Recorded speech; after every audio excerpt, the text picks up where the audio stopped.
начале 70-х компания Yamaha задумалась о четырехтактных внедорожных мотоциклах, так как уже тогда считалось, что шумным и дымным двухтактникам некуда расти дальше. Понятное дело, начинать первыми всегда тяжело, и можно провалиться с новой моделью. Поэтому Yamaha решила не рисковать и внимательно наблюдала за исследованиями, разработками и маркетингом прямого конкурента Honda, которая в 1972 году уже представила четырехтактную модель Honda XL250, а затем и 350.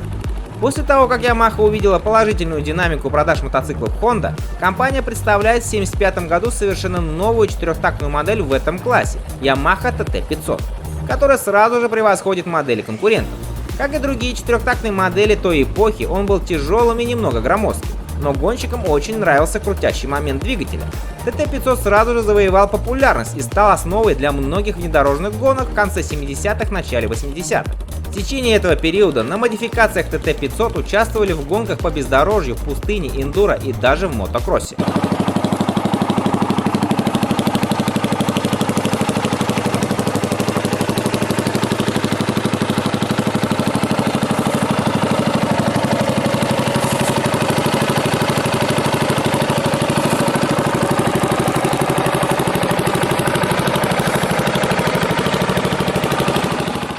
Новая силовая установка представляла собой одноцилиндровый четырехтактный двигатель объемом 499 кубических сантиметров, который выдавал 32 лошадиные силы максимальной мощности на 6500 оборотов в минуту и 39 ньютон-метров крутящего момента на 5500.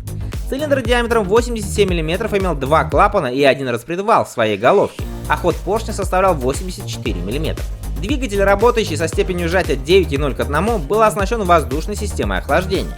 Этот мотор также устанавливался на дорожную версию этого мотоцикла Yamaha XT500 и Yamaha SR500. За питание отвечал 32-мм карбюратор Mikuni. Средний расход топлива составлял 4 литра на 100 км пути. При этом TT500 имел довольно скромный бак объемом всего 8,5 литров. Сухая масса составляла 118 кг.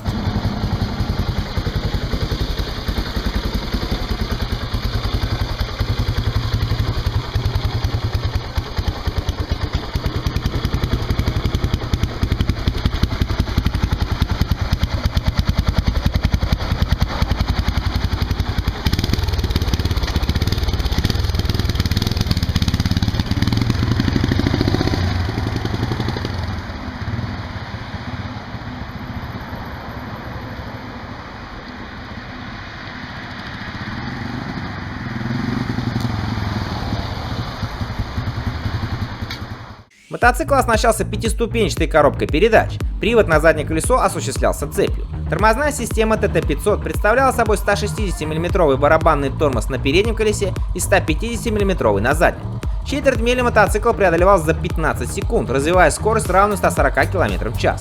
Максимальная же скорость, которую был способен развить TT500, составляла 160 км в час.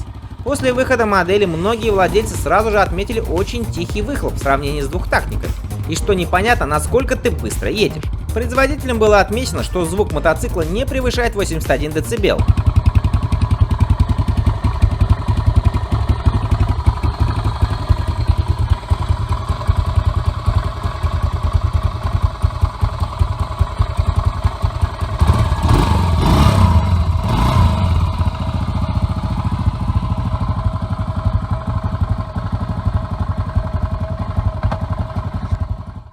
Рама стальная, трубчатая. Для защиты двигателя на жестком бездорожье от острых камней установлена защитная пластина. Подвеска TT500 перекочевала сюда от предыдущих моделей и является довольно слабой для такого мотоцикла. Райдеры отмечали, что передняя телескопическая вилка слишком мягкая и клюет при торможении. Задние два амортизатора тоже не отличаются хорошей работой, поэтому многие их меняли на Каяба и Оленс. Мотоцикл был оснащен системой зажигания от магнета и кикстартера. Еще одной особенностью TT500 был воздухозаборник, который располагался в задней части мотоцикла, а фильтрация воздуха осуществлялась с помощью моющегося поролонного элемента. Двигатель обладал отличной тягой на низах и хорошим откликом на ручку газа.